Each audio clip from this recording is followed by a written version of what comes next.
out of my house! Mama, please. It's raining outside. Where do you expect me to go at this hour? Go anywhere, but you will not spend another night under my roof. Daniel, please, say something. You are really going to let her throw me out? Your husband has finally realized the truth about you. What truth? That you are not the woman you pretended to be.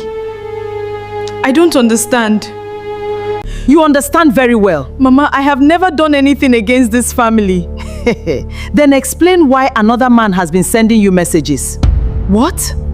This is what you have been doing behind my son's back. Amara, who is Michael? Michael, he's my former colleague. He only contacted me because... Because what? He needed help with something.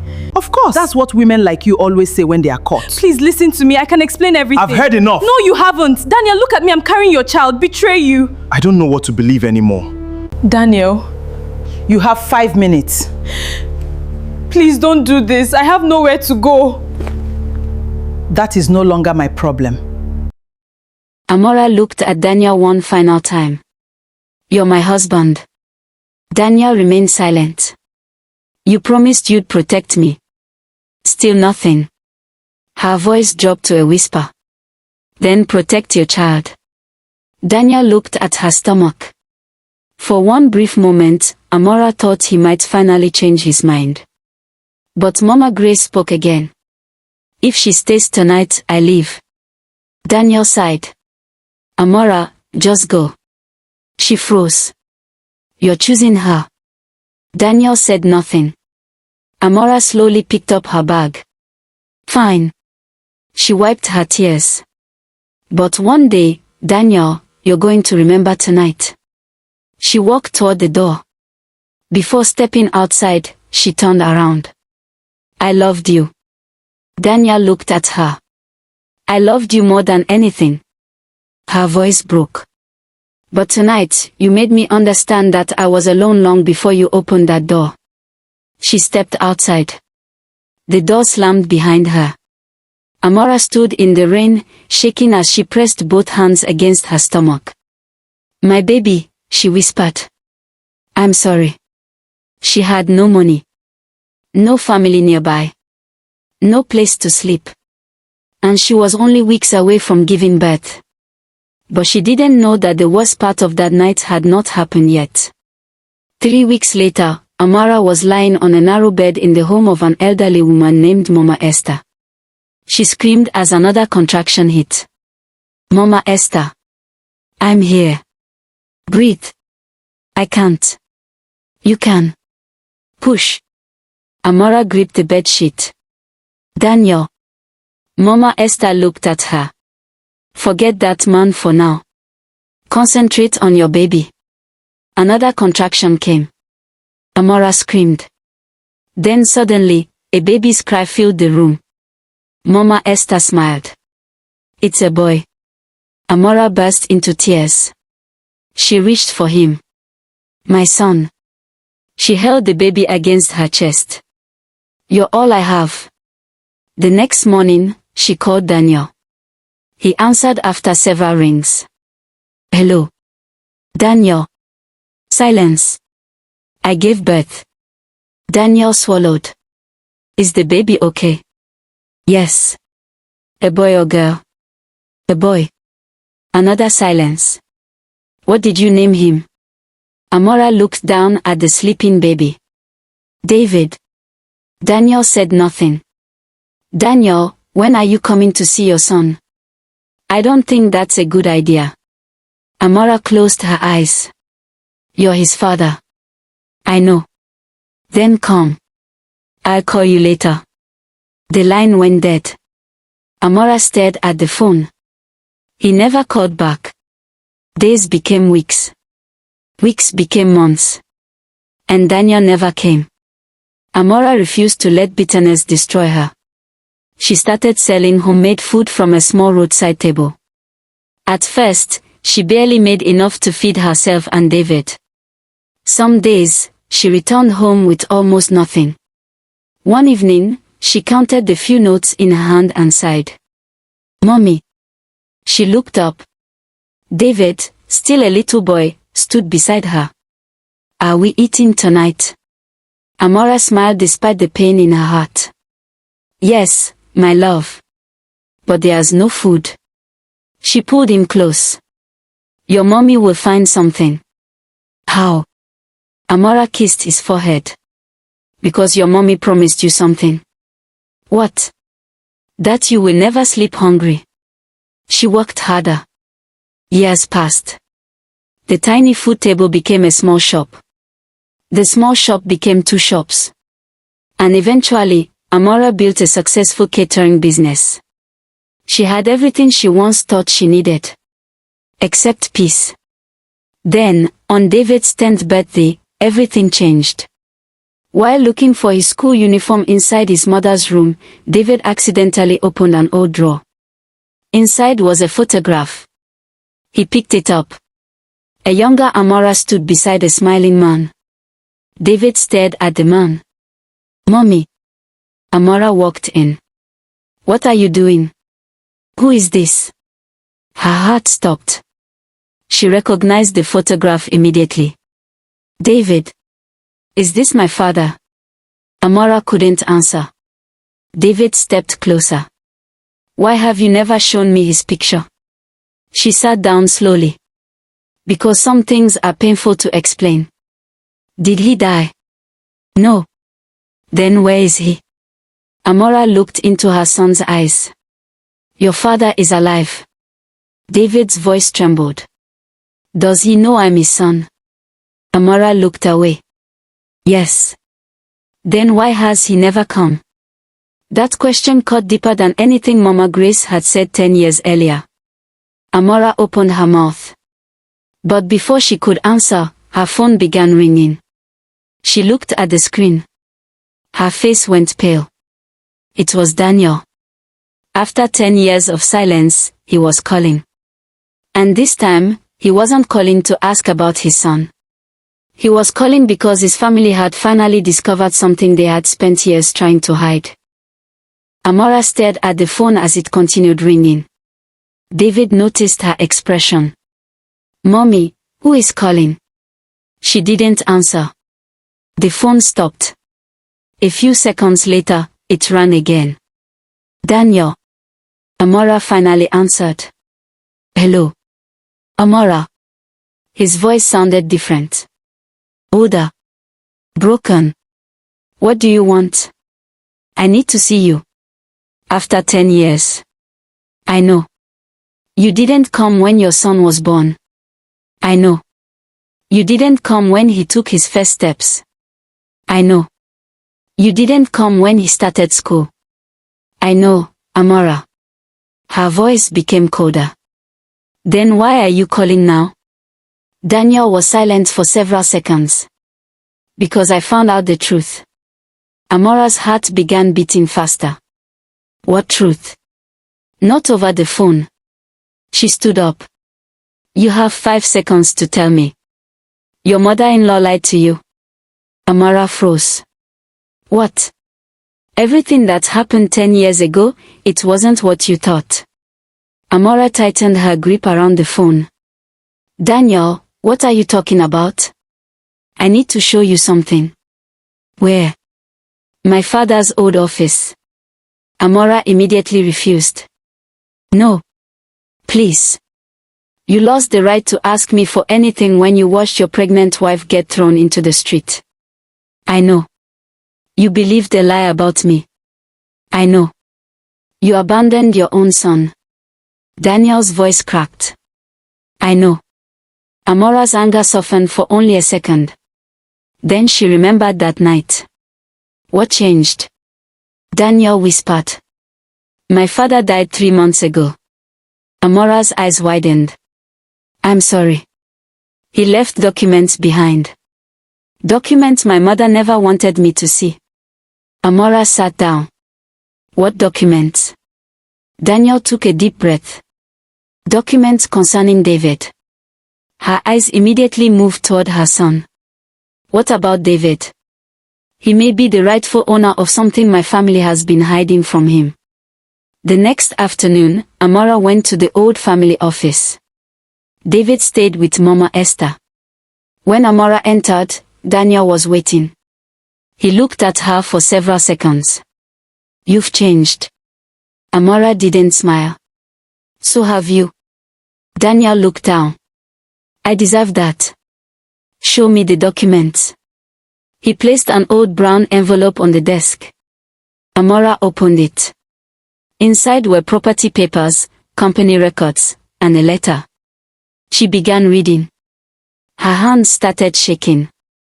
What is this? Daniel swallowed. My father's instructions. Amara continued reading. Then she looked up. David. Daniel nodded. My father knew about your pregnancy. But how? Because he met you before you were thrown out. Amara's face changed. That doesn't make sense. Daniel pulled out another document.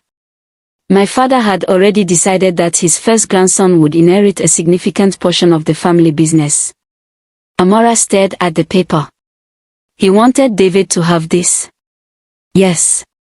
Then why did your mother throw me out? Daniel looked away. Because she found out. Amara's voice dropped. She knew. She knew everything. Amara stood up. So that night, she created the story about you. Amara's eyes filled with tears. Michael. Your mother had access to your phone. Amara covered her mouth. She sent those messages herself. Daniel nodded. She wanted me to believe you were cheating. Amara began trembling. I kept asking you to listen. I know. I begged you. I know. I told you I was innocent. I know. And you still let her throw me out. Daniel's eyes filled with tears. I was a coward.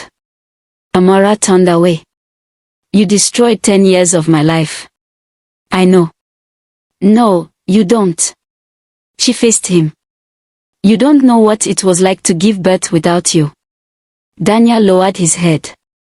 You don't know what it was like when David asked why every other child had a father who came to school. I know I failed. You didn't just fail me. Her voice broke. You failed your son. Daniel couldn't hold back his tears. I want to make it right. Amara laughed bitterly. Can you give me back his childhood? No. Can you give me back every night I cried? No. Can you erase the years he spent wondering whether his father hated him? Daniel shook his head. No. Then don't tell me you can make it right. The room fell silent. Then Daniel pushed another document toward her. There is one more thing. Amara looked down. What? My mother didn't just want you gone. She slowly opened the document. Daniel continued. She wanted David erased from the family records. Amara's eyes widened. Why? Because if David was recognized as my father's grandson, he would legally inherit what my father left for him. Amara stared at the document. So she threw me out to steal my son's inheritance. Yes. Suddenly, the door opened. Mama Grace walked inside. Amara turned. The older woman stopped when she saw her. For a moment, nobody spoke. Then Mama Grace whispered. You weren't supposed to find those papers. Amara's blood ran cold. You knew. Mama Grace looked at Daniel. Why did you bring her here? Daniel stepped forward. Because she deserves the truth. Mama Grace shook her head. Some truths destroy families. Amara stepped toward her. You destroyed this family 10 years ago. I was protecting my son. No. Amara's voice became stronger. You were protecting your greed. Mama Grace's face tightened. You don't understand what this family had to lose. My son was what you had to lose. No. Then why did you lie? Mama Grace couldn't answer. Amara held up the documents. You made me leave while I was pregnant. Mama Grace looked away. You watched me beg. Silence. You watched me walk into the rain. Mama Grace's eyes began filling with tears. You knew I had nowhere to go. I thought you would come back. Amara stared at her. Come back. Yes. You wanted me desperate enough to surrender my son's rights. Mama Grace finally broke. I never wanted things to go this far. Daniel stepped forward. You forged the messages. Mama Grace nodded. You lied about Michael. She nodded again. You hid my father's documents. Yes. Daniel's voice shook. And you made me believe my wife betrayed me. Mama Grace began crying. I thought I was saving the family. Amara shook her head. No. You were destroying it. Mama Grace dropped into a chair. I was afraid. Afraid of what? That once David inherited the company, everything would change. Amara looked at Daniel. Then back at Mama Grace. You were afraid of losing control. Mama Grace said nothing. The evidence was taken to the family lawyer. Within weeks, the documents were verified. David's inheritance was legally recognized. The family business that Mama Grace had tried to control would now be partially transferred into David's name when he reached the required age. But Amara made one decision that surprised everyone. She refused to move back into Daniel's house. Daniel came to her small office one evening. Amara, please. She looked at him. What? I'm not asking you to forget what happened. Good. I'm asking for a chance to know my son. Amara was silent. You can see him, she finally said. Daniel's eyes filled with hope. Thank you. But don't make promises you can't keep. I won't. And don't expect David to call you dad immediately. Daniel nodded. I'll wait. When Daniel finally met David, he stood several feet away. David looked at him. You're my father. Daniel swallowed. Yes. David stared at him. Why didn't you come? Daniel's eyes filled with tears.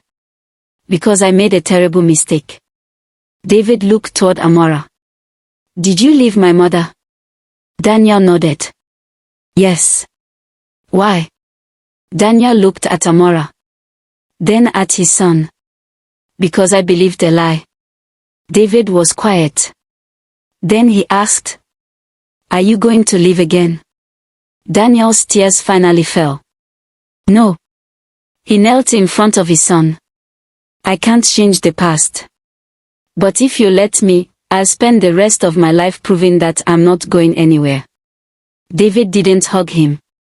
Not yet. He simply nodded. And somehow, that small nod meant everything. Months later, Amara stood outside the home she had built for herself and David. She watched her son laughing with Daniel in the garden. She didn't know what the future would bring. But she knew one thing. The woman who had walked into the rain 10 years earlier was gone. She had survived. She had built a business. She had raised her son. And she had discovered the truth. Sometimes, being rejected feels like the end of your life.